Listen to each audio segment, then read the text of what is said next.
সাঙ্গ হয়েছে ৪৩তম আগরতলা বইমেলা। মেলা প্রাঙ্গণে চলছে বাড়ি ফেরার গোছগাছ।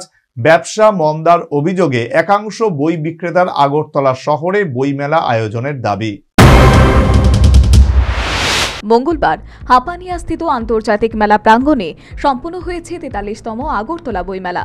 মেলা প্রাঙ্গণে বর্তমানে মেলা ভাঙার বিষাদের সুর। বই বিক্রেতারা গোছগাছ করে মেলা চত্বর ছাড়ার তোড়জোড় চালিয়েছেন, যার কারণে এখন মেলা শেষে বই বিক্রেতা ও সংশ্লিষ্ট কর্মীদের বর্তমানে মেলা প্রাঙ্গণের ত্যাগের চরম ব্যস্ততা।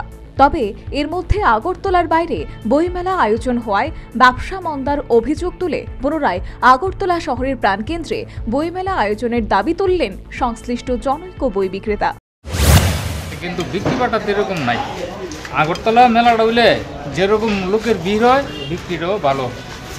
তা আমরা তো চাইছিলাম, আশায় আসলাম যে আগরতলা মেলার মধ্যে হইব, কিন্তু তার মধ্যে যে কী হয়ে গেল আমরা নিজেরও বুঝতে পারতেছি না। আগরতলা মেলাটা হলে সবার একটা ছিল, এটা উৎসবটা ছিল অন্যরকম।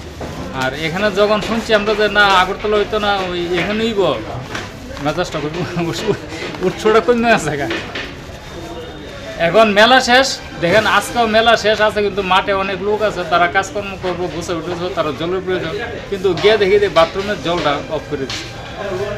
আমরা তো মিটিংয়ের সময় তখন প্রত্যেকটা অক্ষর অক্ষরে লিখে দেওয়া হয়েছিল যে জল, পর্যাপ্ত পরিমাণে জল থাকা দরকার। আর আলোর ব্যবস্থার কথা বুঝতে পারো যে এবার একটু আলো বাড়াইছে গতবার থেকে, এটা ঠিক আছে। একই কথা শোনালেন অপর বই বিক্রেতা মহিলা।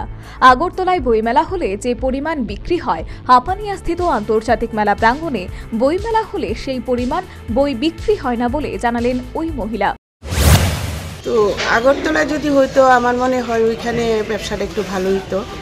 এখানে তুলনামূলক ওইখান থেকে এতটা ভালো হয়নি। আগরতলা বইমেলাতে যেরকম আমরা বেচা বিক্রি আগে ছিল, এটার থেকে প্রায় 75% এখন বিক্রি হয়।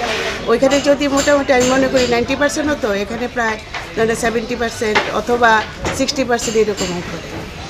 হ্যাঁ, ওটা তো ওইখানে আসলে যাতায়াত ব্যবস্থাটা খুব একটা ভালো না। ওইখানে যেরকম একদম সেন্ট্রাল ইয়েতে যে বিভিন্ন ইয়েতে লোক আসে, ওইখানে বইমেলাতে আকর্ষণটাও বেশি থাকে। এখানে গাড়ি ঘোড়া সরকার থেকে অনেক চেষ্টা করে, আমাদের এখানে যাতে ভালো বেচা বিক্রি হয়। সরকার গাড়িও ফ্রি দিয়েছে, কিন্তু দিলে কি হবে, ওইরকমভাবে পাবলিক এখানে আসে না, কমিয়ে।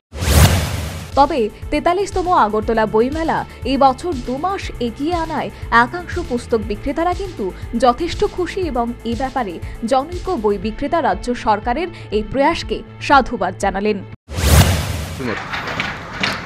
বইমেলার সময়টা এবছর প্রায় ২ মাসের মতো এগিয়ে এসেছে। সেটা ভালো হয়েছে যে শীতের মৌসুমে বইমেলা হলো এবং বৃষ্টির জন্য আমাদের একদিনও বই নষ্ট হয়নি মেলা।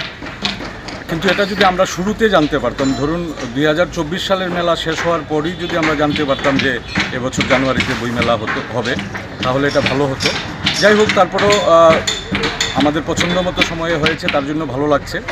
আরেকটু ভালো হতো অনেক আগে থেকে জানালে হয়তো পশ্চিমবঙ্গের যে প্রকাশকরা আসতে পারেননি বা নতুন বই তারা আনতে পারেননি। আমাদের যদি এটা নিয়মিত রুটিন হয়ে যায় যে জানুয়ারির প্রথম সপ্তাহে বা ২ তারিখ থেকে আমাদের বইমেলা, যেমন পশ্চিমবঙ্গের বইমেলা কলকাতা আন্তর্জাতিক বইমেলা প্রতি বছরের জানুয়ারির শেষ বুধবারে শুরু হয়।